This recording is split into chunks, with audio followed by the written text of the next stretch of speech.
شاہ صاحب ویلکم. آپ صوبائی وزیر جنگی حیات ماہی پروری و اشتمال راضی، اس کے علاوہ ان کا جو سب سے بڑا تعارف ہے مشہور اور عظیم روحانی آستانہ حضرت کرما والا شریف سے تعلق ہے. سید محمد اسماعیل شاہ بخاری رحمۃ اللہ تعالی علیہ کے بڑے پوتے ہیں. اپنی بیعت ان کی شرک پور شریف سے ہے. بہت ایک روحانی شخصیت ہے. سیاست میں جو حضور سرور دو عالم صلی اللہ علیہ وآلہ وسلم نے بھی سیاست کی، حضور کے صحابہ نے بھی کی، یقیناً سیاست میں ہے، لیکن ہمارا ان کے ساتھ جو محبت کا تعلق ہے وہ اس عظیم روحانی درگاہ کی وجہ سے ہے. اور جو آج یہاں پر بیٹھے ہیں تو ہم ان کے ساتھ بھی آج گفتگو کریں گے، جس میں یہ انشاءاللہ العزیز آپ کو اپنے علمی اور اپنے روحانی تجربات سے آپ کے سامنے جو بات رکھیں گے. ہم نے جو نعت رسول مقبول سنی وہ الحاج اختر حسین قریشی صاحب سے، بہت خوبصورت آواز کے مالک ماشاءاللہ، اللہ تعالیٰ آپ کی اس آواز کو قائم اور دائم رکھے. شاہ صاحب آپ نے گورنمنٹ کالج سے انگلش لٹریچر میں ماسٹرز کیا ماشاءاللہ، اس کے بعد وزیر مملکت برائے اطلاعات کے منصب پر بھی رہے. لیکن ان ساری چیزوں سے بڑھ کر ہمارے ناظرین کے لیے جو اس وقت چیز ہے وہ آپ کے جد امجد سید محمد اسماعیل شاہ بخاری، آپ ان کے بڑے پوتے ہیں، وہ آپ کے دادا جان ہیں. کچھ ان کے بارے میں گفتگو کا آغاز کرتے ہوئے آپ ہمیں بتا دیں، ان کا کچھ تذکرہ ہمارے سامعین سن لیں. بسم اللہ الرحمن الرحیم.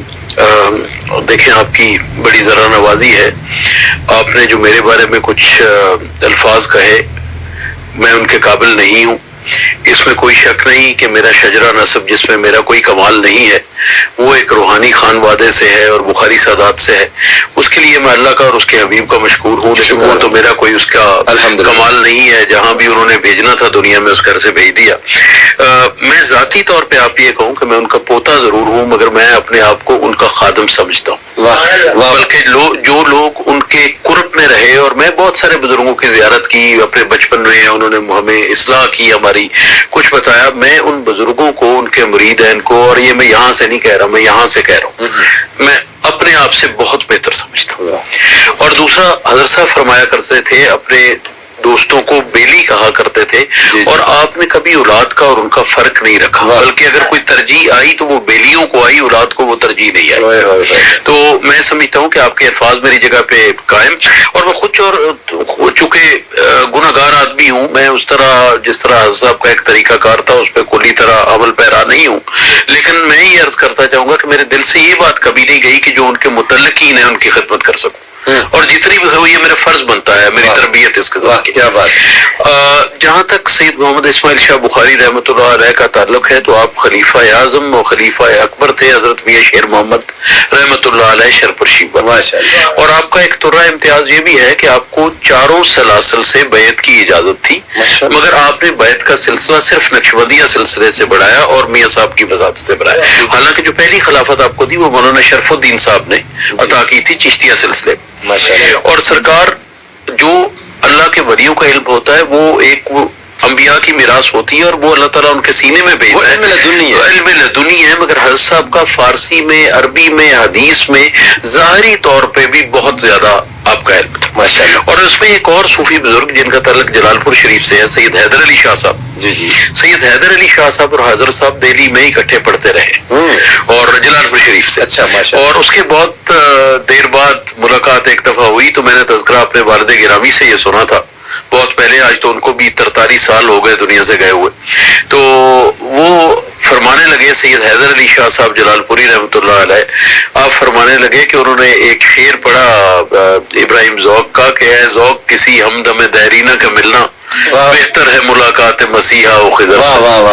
تو ہاں، حضرت صاحب کی جو بات تھی آج کے دور میں اگر آپ جائیں، مجھے عالموں سے، میں سارے عالموں کا سمجھتا ہوں، لیکن طریقہ کار اپنا اپنا جو خاص ایک سرکار میں بات تھی کہ جو بھی مل کے جاتا تھا وہ اس کیفیت میں ہو جاتا تھا کہ جتنا پیار میرے سے کرتے ہیں وہ کسی اور سے نہیں کرتے، یہ کرتے تھے.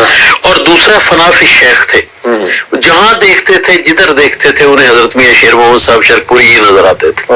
اور جتنے سال بھی وہاں جاتے رہے تب سہولتیں نہیں تھی، کیونکہ آپ کا پھر ظاہر ہے انتقال ہو گیا سرکار کا 66 میں، مگر میں آپ کو عرض یہ کروں کہ میرے علم میں اور میرے تایا سید محمد علی شاہ بخاری رحمۃ اللہ علیہ اور میرے والد صاحب نے دونوں نے یہ بات مجھے بارہا کہی، اور پرانے جو سرکار کے خدمت میں وہ لوگ رہے وہ بھی اپنی ذات میں ولی تھے جو ان کے ساتھ رہے، تو ان لوگوں نے مجھے یہ بتایا کہ حضرت صاحب کبھی بھی شرپور شریف کے جو حد ہے اس کے اندر انسان تو انسان ہے، انسانی تقاضے یہ ہیں، کبھی وہ اپنی رفع حاجت کے لیے یا اس کے لیے شرپور شریف کی حدود میں نہیں گئے، باہر گئے، ادب کا یہ طریقہ تھا۔ تو میں آج بھی یہ سمجھتا ہوں کہ ہم پہ کرم والے شریف پہ جو بھی فیض ہے وہ شرپور شریف کے اور میاں شیر محمد صاحب کے قدموں کے صدقے۔ دور بیٹھا غبار راہ سے میر، عشق بن یہ ادب نہیں آتا۔ اور دوسرا آپ ابھی تصوف کی بات کر رہے تھے کہ لوگ تصوف سے گھبراتے ہیں، تو وہ بات یہ ہے کہ یہ بات سمجھنے والوں کی ہے۔ غالب نے کہا تھا کہ دل عجب نسخہ تصوف ہے، ہم نہ سمجھے بڑا تعصف ہے، تو جو تصوف کو سمجھتے نہیں ان پہ افسوس ہی کیا جا سکتا۔ شاہ جی اصل میں تو بات یہ ہے نا کہ یہ جو آقا علیہ السلام نے فرما دی نا بات کہ انتا عبد اللہ کا انکا ترا، کہ تو اللہ کی عبادت ایسے کر گویا تو اسے دیکھ رہا ہے، تو تصوف تو آ گیا، تصوف آ گیا۔ اللہ کو کوئی دیکھ سکتا ہے؟ نہیں۔ فرمان کس کا ہے؟ روح کی آنکھ کھولنا، اور روح کی آنکھ کھولنے پر جو محنت چاہیے، جو علم لدنی ہے یا چوتھے آسمان کے بعد جو حالات ہیں وہ تو جبریل بھی نہیں جانتے، وہ تو اللہ جانتا ہے، اس کا محبوب جانتا ہے۔ اور جب اتنی محنت کر لی جائے نا شاہ جی کہ دل کے آئینے میں ہے تصویر یار، جب ذرا گردن جھکائی دیکھ لیا۔ دیکھیں یہ کیفیت جو ہے نا یہ علم سے تعلیم سے نہیں آتی، یہ عشق سے آتی ہے، اور اس کا بیج جو ہے کب اللہ پاک ڈال دے دل میں، یہ اس کے راز ہیں اور اس کے حبیب کے راز ہیں، کون منظور نظر ہو جائے اور کس پہ کرم ہو جائے اور کتنا کرم ہو جائے، پھر کرم کے بھی مقامات، کرم تو ہم سب پہ، فضل کے اپنے درجات ہیں، فضل کے اپنے درجات ہیں، کرم کے